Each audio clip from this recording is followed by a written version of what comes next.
So today நம்ம என்ன பார்க்க போகிறோம் அப்படின்னா class 11 chapter number 1 units and measurement topic 2.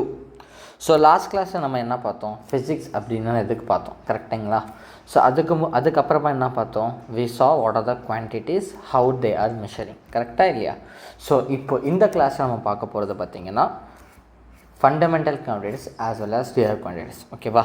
So அதாவது ஒரு ஃபிசிக்கல் குவான்டிட்டி பார்த்திங்க அப்படின்னா 2 டைப்ஸாக வந்து டிரைவ் பண்ணுறாங்க. ஒரு ஃபிசிக்கல் குவான்டிட்டியை 2 டைப்ஸாக என்ன பண்ணுறாங்க, டிரைவ் பண்ணுறாங்க. ஒன்று எனக்கு என்னது, ஃபண்டமெண்டல் அப்படின்றது, ஓகேவா? இன்னொன்று வந்து பார்த்திங்க அப்படின்னா டிரைவ்டு. உங்களுக்கு ஒரு ஈஸி வேர்ட்ஸில் சொல்லணும் அப்படின்னா, இப்போது இந்த ஃபண்டமெண்டல் அப்படின்னா இவங்க தான் பேரண்ட்டு, இவங்களும் ஒரு ஆஃப் ஸ்ப்ரிங் மாதிரி நம்ம என்ன பண்ணிக்கலாம், திங்க் பண்ணிக்கலாம். இப்போது ஃபார் எக்ஸாம்பிள், இப்போ நம்ம அப்பா இருக்கார், நம்மளுக்கு கண்டிப்பாக அப்பா இருக்கார், கரெக்டாக? நம்ம அப்பாவை தாத்தான்னு கூப்பிட முடியுமா? முடியாது. அப்பாவை நம்ம என்ன தான் கூப்பிட முடியும், அப்பானா அப்பா தான் கூப்பிட முடியும். அந்த மாதிரி ஃபண்டமெண்டல் குவான்டிட்டி அப்படின்னா நீங்கள் எப்படி அதை வந்து நினச்சாலும் அதால் என்ன பண்ண முடியாது, மாற்ற முடியாது. அப்போ டிரைவ்டு அப்படின்னா அதுலேருந்து நம்ம டிரைவ் பண்ணியிருக்கோம். ஃபார் எக்ஸாம்பிள், இப்போ இந்த ஃபண்டமெண்டல் குவான்டிட்டிஸ் அப்படிலாம் என்னென்னு பார்த்தீங்கன்னா, ஃபார் எக்ஸாம்பிள் லென்த்து. இப்போ இந்த லென்த் எடுத்துக்கிட்டோம் அப்படின்னா ஒரு பாயிண்ட்டு ஏ, இன்னொரு பாயிண்ட்டு பி இருக்குது. இதுக்கு நடுவில் இருக்கிறது நான் டிஸ்டன்ஸ்னு சொல்கிறேன், ஆர்எல்ஸ் லென்த்துன்னு கூட நம்ம சொல்லலாமா, சொல்லக்கூடாதா? சொல்லலாம். அப்போது இதை நான் இதுக்கு பதிலாக இல்லைப்பா ஏ டு பிக்கு நடுவில் எனக்கு மாஸ் இருக்குப்பா அப்படின்னு நான் சொல்ல முடியுமா? சொல்ல முடியாது. அப்போது லென்த்தை என்னால் என்ன தான் சொல்ல முடியும், லென்த் இஸ் லென்த், அவ்வளோதான். அதே மாதிரி mass is always mass, time is time, அவ்வளோதான். ஸோ அப்போது ஃபண்டமெண்டல் குவான்டிட்டி அப்படின்னா அது ஒரு பேசிக் குவான்டிட்டி இன் ஃபிசிக்ஸ். ஜென்ரலாக நம்ம என்ன சொல்லுவோம், அது ஒரு பேசிக் குவான்டிட்டிஸ். அதால் எதுவுமே நம்மளால் என்ன பண்ண முடியாது, சேஞ்ச் பண்ணவே முடியாது. அதனால நான் என்ன சொன்னேன், ஃபண்டமெண்டல் குவான்டிட்டிஸ் அப்படின்னாலே நம்மளுக்கு என்னது, ஒரு பேரண்டல் குவான்டிட்டி மாதிரி நம்ம, அவங்க தான் பேரண்ட்ப்பா, அவங்கத்துலேருந்து தான் எல்லாமே ஆஃப் ஸ்ப்ரிங்ஸ் மாதிரி நிறைய குவான்டிட்டிஸ் எனக்கு என்ன ஆகுது, டிரைவ் ஆகுது, ஓகேவா? இப்போ நம்ம அப்பாவுக்கு அவங்களோட அப்பா எப்படி, அப்போது அவங்க அப்பாவுக்கு நம்ம அப்பா யார், ஒரு ஆஃப் ஸ்ப்ரிங், கரெக்டாக இல்லையா? நம்ம அப்பாவுக்கு நாம் யார், ஒரு ஆஃப் ஸ்ப்ரிங். ஸோ அப்போது நம்ம அதனால் வந்து டேடியை மாற்ற முடியுமா? டேடியை நம்ம தாத்தான்னு மாற்ற முடியாது, அங்கிள்னு கூட மாற்ற முடியாது. அப்போ ஃபண்டமெண்டல் குவான்டிட்டிஸ் அப்படின்னாலே ஜென்ரலாக அது ஒரு பேசிக் குவான்டிட்டி இன் ஃபிசிக்ஸ் அப்படின்னு சொல்லலாம், ஓகேங்களா? ஓகேவா? ஸோ அப்போது ஃபண்டமெண்டல் குவான்டிட்டிஸ் அப்படின்னாலே எனக்கு என்னென்னா are base quantities which cannot be expressed in terms of any other quantities. எந்த விதமான குவான்டிட்டினாலும் நாங்கள் என்ன பண்ண முடியாது, எக்ஸ்ப்ரெஸ் பண்ணவே முடியாது. இதில் இருக்கிற எக்ஸாம்பிள்லாம் பார்த்திங்க அப்படின்னா நமக்கு தெரிஞ்ச எக்ஸாம்பிள்ஸ் தான், ஓகேங்களா? என்னென்ன எக்ஸாம்பிள்ஸ் இருக்குது, லென்த் இருக்குது ஆப்வியஸாக, மாஸ் இருக்குது, டைம் இருக்குது, கரண்ட் இருக்குது, டெம்பரேச்சர். ஸோ இதெல்லாமே நம்மளால் என்ன வந்து டெம்பரேச்சர். இப்போ ஒரு ரூம், எனக்கு வந்து ஒரு பாடி ஹாட்டாக இருக்குது அப்படின்னா அதை நான் டெம்பரேச்சர் தான் சொல்லுவேன், கரெக்டாக இல்லை? ஹாட்னஸ் அண்ட் கோல்ட்னஸ் அப்படின்றது திங்கிறது நீங்கள் இந்த டெம்பரேச்சர் ஆஃப் எ பாடி, கரெக்டாக இல்லையா? Or temperature of a object. அதுக்கு மெஷர் பண்ணுறதுக்கு நமக்கு நிறைய இருக்குது, செல்சியஸ் இருக்குது, ஃபாரன்ஹீட் இருக்குது, கெல்வின் இருக்குது. அதே மாதிரி டைமில் எடுத்திங்கன்னா எனக்கு மில்லி செகண்ட் இருக்குது, மைக்ரோ செகண்ட் இருக்குது, கரெக்டாக இல்லையா? ஸோ அதுலேருந்து டிரைவ் ஆகி வர்றது தான் எனக்கு வந்து டிரைவ்ட் குவான்டிட்டிஸ். பட் டைம் அப்படின்றது எனக்கு ஒரு ஃபண்டமெண்டல் குவான்டிட்டி, அதெல்லாம் என்னால் என்ன பண்ண முடியுது, சேஞ்சே பண்ண முடியாது. ஸோ அதுதான் நம்ம என்ன சொல்லுவோம், ஃபண்டமெண்டல் குவான்டிட்டிஸ். ஸோ ஜென்ரலாக ஒன்றும் நல்லா ஞாபகம் வச்சுக்கோங்க, fundamental quantities is nothing but basic quantities, அவ்வளோதான், சரிங்களா? இப்போ நெக்ஸ்ட்டு டிரைவ்ட் குவான்டிட்டின்னு ஆப்வியஸாக நான் சொன்னேன். ஃபார் எக்ஸாம்பிள், இப்போது இமேஜின் பண்ணிக்கோங்க, என்கிட்ட ஒரு பாக்ஸ் இருக்குது, 1 minute. இப்போது என்கிட்ட ஏதோ ஒரு பாக்ஸ் இருக்குதுன்னு வச்சுக்கோங்க, இதுதான் பாக்ஸ், ஓகேங்களா? இப்போ இந்த பாக்ஸில் இப்போ நீங்களே சொல்லுங்களேன், இது என்னது, நத்திங் பட் எனக்கு லென்த்து, இது என்னது, நத்திங் பட் எனக்கு பிரெத்து. அப்போது ஏரியா அப்படின்றது நத்திங் பட் எனக்கு என்னது, இதுக்குள்ளே இருக்க இதுதான், கரெக்டாக இல்லையா? பெரிமீட்டர் அப்படின்னா ஆப்வியஸாக அவுட் சைடு, கரெக்டாக இல்லையா? ஸோ அப்போ ஏரியா அப்படின்னா இன்சைட் த ஆப்ஜெக்ட், இன்சைடு தான் என்ன சொல்ல, இன்சைட் த ஃபிகர், கரெக்டாக? இன்சைட் த ஃபிகர் இருக்கிறது தான் எனக்கு என்னது, ஏரியா. அப்போ ஏரியாவை நம்ம என்ன சொல்கிறோம், லென்த் இன்ட்டு பிரெத். இந்த லென்த்துன்னு எனக்கு என்னது, ஆப்வியஸாக டிஸ்டன்ஸ், கரெக்டாக இல்லையா? Point A to point B, point C, point D. ஓகேங்களா? ஏற்று இந்த விரத்து பாயிண்ட் பி டு சி, இதுவும் எனக்கு ஒரு டிஸ்டன்ஸ் தான். அப்போது டிஸ்டன்ஸ் அப்படின்றது நம்ம என்ன சொன்னோம், மீட்டர். அப்போ metre into metre equal to metre square. அப்போது இங்கே பாருங்கள், இப்போ இந்த லென்த் இன்ட்டு பிரெத்தை நம்ம என்ன சொன்னோம், டிஸ்டன்ஸ்னு சொன்னோம். கரெக்டாக? இப்போ இந்த டிஸ்டன்ஸ் நத்திங் பட் எனக்கு என்னது, ஒரு லென்த்து. அப்போ இந்த லென்த் அப்படின்றது எனக்கு என்னது, ஒரு ஃபண்டமெண்டல் குவான்டிட்டி. அந்த ஃபண்டமெண்டல் குவான்டிட்டிலேருந்து எனக்கு டிரைவ் ஆனது தான் எனக்கு என்னது, ஏரியா. அப்போது ஒரு ஃபண்டமெண்டல் குவான்டிட்டியிலிருந்து ஒரு குவான்டிட்டி நான் புதுசாக டிரைவ் பண்ணுறேன் அப்படின்னா அதுதான் எனக்கு என்னது, derived quantities. அதாவது quantity that can be expressed in terms of fundamental quantities are called as what, derived quantity. அதே மாதிரி நீங்கள் வால்யூம் எடுத்துக்கோங்களேன். இப்போ ஃபார் எக்ஸாம்பிள், இப்போ எனக்கு வந்து ஒரு கோன் இருக்குது. ஓகேவா? ஒரு கோன் இருக்குது அப்படின்னா அதோட வால்யூம் வேணும் ஆப்வியஸாக. இப்போ இந்த கோன் இருக்குது. கரெக்டாக? இந்த கோனோட வால்யூம் அப்படின்னா நான் என்ன பண்ணுவேன், இதையும் ஹைட்டு, பேஸு, வேறு லென்த்து எல்லாமே நான் என்ன பண்ணுவேன், செக் பண்ணுவேன். கரெக்டாக இல்லையா? அதனால நம்ம என்ன சொல்லுவோம், ஆப்வியஸாக ஒரு ஃபார் எக்ஸாம்பிள் இப்போ என்கிட்ட வந்து ஒரு ரெக்டாங்குலர் இதே இருக்குதுன்னு வச்சுக்கோங்களேன். ரெக்டாங்குலர் இருக்குது. ஓகேவா? ஸோ அப்போது இந்த ரெக்டாங்கிளோட நம்ம வால்யூம் என்ன சொல்லுவோம், என்ன சொல்லலாம், ரெக்டாங்குலர் என்ன சொல்லலாம் சொல்லுங்கள். சரிப்பா, இது ரொம்ப இதுவாக இருக்குன்னா வேறு ஏதாச்சும் வால்யூம் எடுத்துக்கலாமா? ஆப்வியஸாக வால்யூம் அப்படின்றது ஜென்ரலாக நம்ம என்ன சொல்லுவோம், இப்போ இது எடுத்தோம் அப்படின்னா எல் கியூப்னு சொல்லுவோம். அதாவது ஜென்ரலாக நீங்கள் வந்து ரெக்டாங்கிள் எடுத்திங்கன்னா எனக்கு எல் கியூப்னு சொல்லுவோம். ஏன்னா லென்த் இன்ட்டு லென்த் அப்படின்னு சொல்லிட்டு, அதாவது length into breadth into height.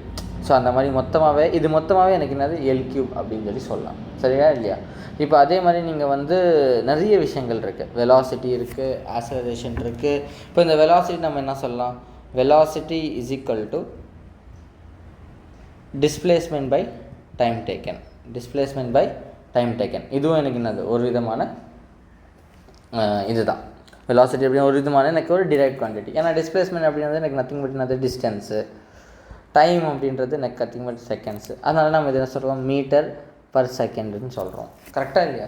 So அப்போது எதெல்லாம் எனக்கு ஃபண்டமெண்டல் குவான்டிட்டியில் எக்ஸ்ப்ரெஸ் பண்ண முடியுமோ அதெல்லாம் நான் என்ன சொல்கிறேன், டிரைவ்ட் குவான்டிட்டிஸ் அப்படின்னு சொல்கிறேன். அப்போ கிளியராக புரிஞ்சுதா? ஸோ அப்போ வாட் இஸ் ஃபண்டமெண்டல் குவான்டிட்டினா basic quantity in physics. Derived குவான்டிட்டினா அதுலேருந்து நான் டிரைவ் பண்ணுறது எனக்கு என்னது, டிரைவ்டு குவான்டிட்டிஸ். ஓகேங்களா? ஸோ நெக்ஸ்ட்டு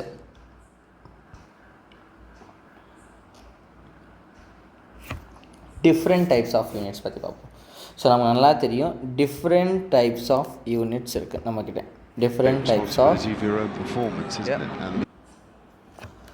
அதே மாதிரி பார்த்திங்கன்னா நம்மக்கிட்ட நிறைய டிஃப்ரெண்ட் டைப்ஸ் ஆஃப் யூனிட்ஸும் இருக்குது.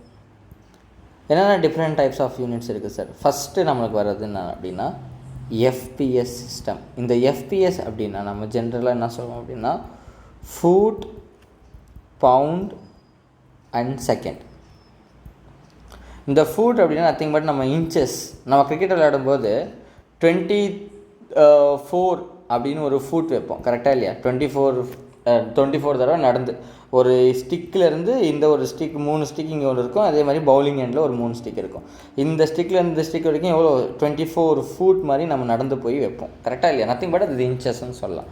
நெக்ஸ்ட்டு பவுண்ட்னா நமக்கு நல்லாவே தெரியும். அதாவது ஒரு பொருள் நான் கிராம்ஸில் வந்து சொல்கிறேன் அப்படின்னா அது என்னது, ஆப்வியஸாக பவுண்ட். செகண்ட்னா உங்களுக்கு தெரியும், அது செகண்ட்ஸ், அதாவது டைம் பற்றி சொல்கிறாங்க அப்படின்னு. அப்போ நெக்ஸ்ட்டு நமக்கு என்ன சிஸ்டம் இருக்குது, இது பாருங்கள். So FPS system is a British engineering system of unit which uses foot, pound and second. இப்போ கூட நம்ம யூஸ் பண்ணுறோம். ஸோ இப்போ இந்த ஃபுட் அப்படின்னா நத்திங் பட் லென்த்துன்னு சொல்லுவோம். பவுண்ட் அப்படின்னா நத்திங் பட் மாஸ். செகண்ட் அப்படின்னா நத்திங் பட் டைம். அதே மாதிரி எனக்கு சிஜிஎஸ் சிஸ்டம் அப்படின்றது இது ரொம்ப ஒரு இப்போ கூட நம்ம யூஸ் பண்ணுறோம். Centigrade, grams as well as centimetre, grams and seconds அப்படின்றது. ஓகேவா? ஸோ இந்த சிஜிஎஸ் அப்படின்னா இது சென்டிமீட்டர், இன்னொன்று வந்து கிராம்ஸு, இன்னொன்று வந்து செகண்ட்ஸ். ஓகேவா? அதே மாதிரி லாஸ்ட்டாக நம்மளுக்கு இன்னொரு சிஸ்டம் இருக்குது. அதுக்கு பேர் என்னது, எம்கேஎஸ். எம்கேஎஸ்னால் என்னது, மீட்டர், கிலோகிராம் அண்ட் செகண்ட். இப்போது நீங்கள் நல்லா பார்த்துக்கிட்டிங்க அப்படின்னா இந்த MKS as well as MKS and CGS இது ரெண்டுமே நம்ம என்ன சொல்லுவோம் அப்படின்னா சப் மல்டிபிள்ஸ் ஆஃப் பவர் 10ன்னு சொல்லுவோம். அதாவது ஃபார் எக்ஸாம்பிள் இப்போ என்கிட்ட 10 சென்டிமீட்டர் இருக்குதுன்னு வச்சுக்கோங்களேன். இதை நான் மீட்டராக மாற்றணும்னு என்ன பண்ணுவேன், 10/100ன்னு போடுவேன். கரெக்டாக இல்லையா? இப்போ இந்த 100 எப்படி வந்தது எனக்கு, 10 × 10. கரெக்டாக இல்லையா? அப்போது இங்கே பேஸ் எனக்கு என்ன இருக்குன்னு பாருங்கள், 10. புரியுதா இல்லையா? அதாவது இந்த எம்கேஎஸ்ஸை சிஜிஎஸ்ஸை மேக்ஸிமம் நம்ம டெசிமல் அப்படின்னு சொல்லுவோம். டெசிமல்ஸ் ஆஃப் மல்டிபிள்ஸ் அண்ட் சப்மல்டிபிள்னு சொல்லுவோம். என்ன ஜென்ரலாக டெசிமல்ஸ் ஆஃப் ஜென்ரலாக இந்த எம்கேஎஸ் அண்ட் சிஜிஎஸ்ஸை நம்ம என்ன சொல்லுவோம் அப்படின்னா டெசிமல் சிஸ்டம் அப்படின்னு சொல்லுவோம். அதே மாதிரி multiple and sub multiple of power 10 இப்படி கூட நம்ம சொல்லலாம். பவர் 10 ஓகேவா? இப்போ நான் சொன்னேன் ஃபார் எக்ஸாம்பிள் நான் 10 சென்டிமீட்டர்லேருந்து மீட்டர் மாற்றினா 10/100. இதே நான் வந்து ஓகேங்களா, இதே நான் வந்து 10 மீட்டர்லேருந்து 10 மீட்டர்லேருந்து சென்டிமீட்டரை மாற்றணும் என்ன பண்ணுவேன் சொல்லுங்கள். அப்போது 10 × 100 புரியுதுங்களா? அப்போது 1000 சென்டிமீட்டர். கரெக்டாக இல்லையா? அப்போது ஒரு சென்டிமீட்டர் இந்த மீட்டராக மாற்றணும்னா 10ஆல் என்ன பண்ணுறேன், அதை 100ஆல் டிவைட் பண்ணுறேன். இதே நான் அதை பண்ணுறேன்னா அதை 100ஆல் மல்டிப்ளை பண்ணுறேன். அதனால தான் நம்ம என்ன சொல்லுவோம், இந்த எம்கேஎஸ் அண்ட் சிஜிஎஸ் சிஸ்டமை நம்ம என்ன சொல்லுவோம், multiple and sub multiple of power 10 அப்படின்னு தான் சொல்லுவோம். ஓகேவா? சரிங்க பாருங்கள், the CGS and MKS system are called metric system or decimal system because multiples and submultiples of basic unit are related to the units of power of 10. ஓகேவா? So இன்றைக்கி நம்ம என்ன பார்த்தோம் அப்படின்னா டாபிக் நம்பர் 2, அதாவது what are the quantities, what are the fundamental quantities. So ஜென்ரலாக ஒரு revision கொடுத்துட்றேன். ஸோ ஃபண்டமெண்டல் குவான்டிட்டிஸ் அப்படின்னாலே நம்மளுக்கு பார்த்திங்க அப்படின்னா ஒரு பேரண்டல் குவான்டிட்டி அப்படின்னு சொல்லலாம், ஆர்எல்ஸ் ஒரு பேசிக் குவான்டிட்டி இன் ஃபிசிக்ஸ் சொல்லலாம். அதிலிருந்து தான் எனக்கு நிறைய குவான்டிட்டிஸ் எனக்கு என்ன ஆச்சு, கொஞ்சம் கொஞ்சமாக டிரைவ் ஆச்சு. Okay sir. ஸோ அப்போ நம்மளுக்கு 3 சிஸ்டம் இருக்குது. What are the 3 system? Next first என்னது எஃப்பிஎஸ், நெக்ஸ்ட் என்னது சிஜிஎஸ், நெக்ஸ்ட் என்னது எம்கேஎஸ். இப்போது நாம் யூஸ் பண்ணுற சிஸ்டம் பேர் என்னது, SI, international system of units, international standard system of units கூட சொல்லலாம். International standard system of units, அதாவது இன்டர்நேஷ்னல் எல்லா நாடுகளும் என்ன பண்ணாங்க, அக்செப்ட் பண்ணிக்கினாங்க. அதை தான் நம்ம வந்து என்ன சொல்கிறோம், எஸ்ஐ யூனிட்ஸ் அப்படின்னு சொல்கிறோம். ஸோ நம்மக்கிட்ட நீங்கள் ஜென்ரலாகவே இங்கே பார்த்தீங்க அப்படின்னா ஒரு 7 ஃபண்டமெண்டல் குவான்டிட்டிஸ் இருக்குது. நமக்கு ஜென்ரலாகவே பார்த்திங்க அப்படின்னா ஒரு 7 ஃபண்டமெண்டல் என்னென்ன சார் இருக்குது. மாஸ் அப்படின்னா எம், ஓகேவா, அதோட யூனிட் என்னது கிலோகிராம் ஆப்வியஸாக. லென்த் அப்படின்னா எல், அதோட யூனிட் வந்து மீட்டர். டைம் அப்படின்றது டி, அதோட யூனிட் வந்து எஸ்ஐ யூனிட் வந்து செகண்ட்ஸு. கரண்ட் அப்படின்றது ஐ, அதோட யூனிட் வந்து ஆம்பியர். டெம்பரேச்சர் அப்படின்றது T, so kelvin. Amount of substance அப்படின்றது என், அதை வந்து நம்ம மோல்ஸ்ன்னு சொல்லணும். லூமினஸ் இன்டென்சிட்டி அப்படின்னா அதை நம்ம சிடி கேண்டிலா அப்படின்னு சொல்கிறோம். ஓகேவா? ஸோ இதெல்லாம் தான் எனக்கு என்னது ஃபண்டமெண்டல் குவான்டிட்டிஸ். அந்த ஃபண்டமெண்டல் குவான்டிட்டிஸ் கூட நமக்கு இன்னொரு சேர்ந்து ஒரு குவான்டிட்டிஸ் இருக்குது. அதுக்கு பேர் என்னென்னா சப்ளிமெண்ட்ரி யூனிட்ஸ். அந்த சப்ளிமெண்ட்ரி யூனிட்ஸ் அப்படின்றது ஒரு பிளெயின் ஆங்கிள், என்னது ஒன்று சாலிட் ஆங்கிள். இந்த plain angle and solid angle நம்ம ஒரு செப்பரேட் வீடியோவில் ஸோ நெக்ஸ்ட்டு நம்ம பார்க்கலாம். ஸோ அதுக்கு முன்னாடி நம்ம என்னெல்லாம் டிரைவ்ட் குவான்டிட்டிஸ் இருக்குது அப்படின்னு ஒரு வாட்டி ரிவிஷன் பண்ணிடுவோம். ஸோ ஏரியா இருக்குது, வால்யூம் இருக்குது, டென்சிட்டி இருக்குது, ஸ்பீட் இருக்குது, ஆக்சலரேஷன் இருக்குது, ப்ரெஷர் இருக்குது, ஃபோர்ஸ் இருக்குது, energy, frequency, power, voltage, charge, இது எல்லாமே பார்த்திங்கன்னா எனக்கு என்னது டிரைவ்டு யூனிட்ஸ். கரெக்டாக பாருங்கள், ஏரியா அப்படின்றது எனக்கு ஸ்கொயர், மீட்டர் ஸ்கொயர். கரெக்டாக, அதனால மீட்டர் எம் ஸ்கொயர். வால்யூம் அப்படின்றது எனக்கு கியூபிக் மீட்டர், அதனால் இது M3ன்னு சொல்கிறேன். ஏன்னா பிகாஸ் L × B × H. கரெக்டாக எல்லா ஏரியாவும் எனக்கு என்ன ஆகும், கவர் ஆகும். 3D டைமென்ஷனல் ஷேப்பில். டென்சிட்டி பார்த்திங்க அப்படின்னா kg/m3. ஓகேவா? அதே மாதிரி ஸ்பீட் பார்த்திங்கன்னா m/s. ஆக்சலரேஷன் பார்த்தீங்கன்னா m/2 ப்ரெஷர் அப்படின்றது எனக்கு பாஸ்கல். ஃபோர்ஸ் அப்படின்றது நியூட்டன். எனர்ஜி அப்படின்றது ஜூல். இது எல்லாமே இதோட எஸ்ஐ யூனிட். இதெல்லாம் நம்ம இப்படி தான் டிரைவ் பண்ணி கொண்டு வந்தோம். ஓகேவா? ஃப்ரம் த ஃபண்டமெண்டல் குவான்டிட்டிஸ் தான் நம்ம என்ன பண்ணோம், கொண்டு வந்தோம். இதில் பார்த்திங்கன்னா ஒன்லி மீட்டர், கிலோகிராம், செகண்ட் இது தான் இருக்கும். இந்த ஆம்பியர், இந்த ஃபண்டமெண்டல் குவான்டிட்டிஸில் இருக்க பேசிக் யூனிட்ஸ் தான் இங்கே இருக்கும். தவிர வேறு புதுசாக இந்த இடத்துல யூனிட் நம்ம என்ன பண்ண மாட்டோம், ஆடு பண்ண மாட்டோம். ஸோ அதுதான் எனக்கு என்னது ஃபிசிக்கல் குவான்டிட்டிஸ். அப்போது ஃபிசிக்கல் குவான்டிட்டிஸ் அப்படின்றது எனக்கு 2 டைப்பு. ஒன்று ஃபண்டமெண்டல் குவான்டிட்டிஸ், இன்னொன்று வந்து எனக்கு என்னது derived quantities. இந்த ஃபண்டமெண்டல் குவான்டிட்டிஸ் வந்து எனக்கு ஒரு பேரண்டல் குவான்டிட்டின்னு சொல்லலாம், ஆர்எல்ஸ் பேசிக் குவான்டிட்டி அப்படின்னு சொல்லலாம். ஸோ இந்த பேசிக் குவான்டிட்டி லிஸ்ட்லேருந்து மட்டும்தான் எனக்கு அந்த டிரைவ் குவான்டிட்டிஸ் என்னால் என்ன பண்ண முடியும், டிரைவ் பண்ண முடியும். அதே மாதிரி நீங்கள் பார்த்தீங்கன்னா எனக்கு ஒரு 3 different types of unit system இருக்குது. ஃபர்ஸ்ட் பார்த்தீங்கன்னா ஃபுட் பவுண்ட் செகண்ட், அனதர் பார்த்தீங்கன்னா சென்டிமீட்டர் கிரேட் செகண்ட், அனதர் பார்த்தீங்கன்னா மீட்டர் கிலோகிராம் செகண்ட். இந்த 3 சிஸ்டம் அப்படின்றது பழைய சிஸ்டம். இதெல்லாம் தாண்டி இப்போ நம்ம யூஸ் பண்ணுற சிஸ்டம் பார்த்தீங்கன்னா standard, international standard unit system. ஓகேவா? ஸோ அதே மாதிரி இந்த சிகேஎஸும் எம்கேஎஸும் நம்ம என்ன சொல்கிறோம், decimal system or multiple R